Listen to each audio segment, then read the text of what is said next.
Thanks for joining us for our midday newscast. I'm Marcus Washington. And I'm Chris Sanchez. Laura Garcia is off. We are starting to get more details about what were mostly peaceful protests in Los Angeles following a curfew that went into place after Mayor Karen Bass called for it. Los Angeles police say more than 220 people were arrested yesterday, the vast majority taken into custody for failing to disperse. But Mayor Bass says no one was taken into custody because of looting or vandalism. Compared to protests earlier this week, it was a much quieter scene there in downtown Los Angeles overnight. As you can see here, mostly quiet there following that curfew, which will be in effect in about 1 square mile of that area. Now, Mayor Bass says that it will continue for the next few days. Marines are preparing for operations in LA today, all while the White House says to carry our President Trump's immigration crackdown orders on. They say they will use force if necessary to protect ICE agents. Strictly for the protection of the federal personnel and the protection of the federal building, they're allowed to temporarily detain and wait for law enforcement to come and arrest them. We're also learning that 2 LA County men now face charges for possessing Molotov cocktails, explosives, during recent protests in downtown LA. One is accused of throwing one at deputies. Now, of all the protests come amid the increase of ICE operations across the state. White House Press Secretary now says 330 undocumented migrants have been detained during recent operations in Los Angeles. Now, all of this comes as Governor Newsom is turning up that heat on President Trump.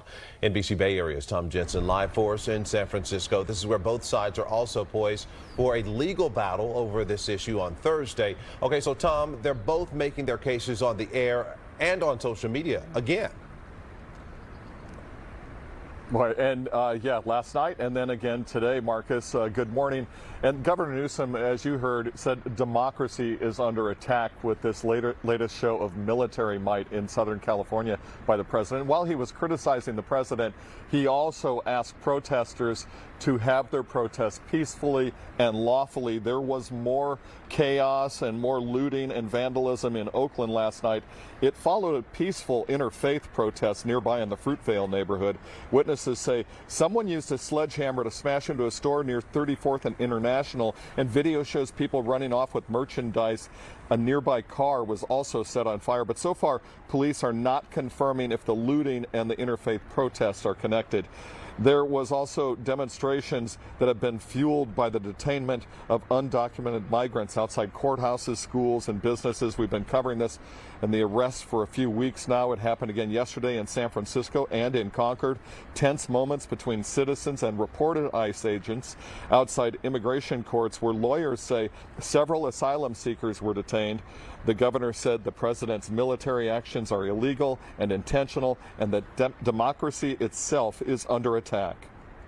He chose theatrics over public safety. He federalized another 2,000 Guard members. He deployed more than 700 active U.S. Marines. These are the men and women trained for foreign combat, not domestic law enforcement. We honor their service. We honor their bravery.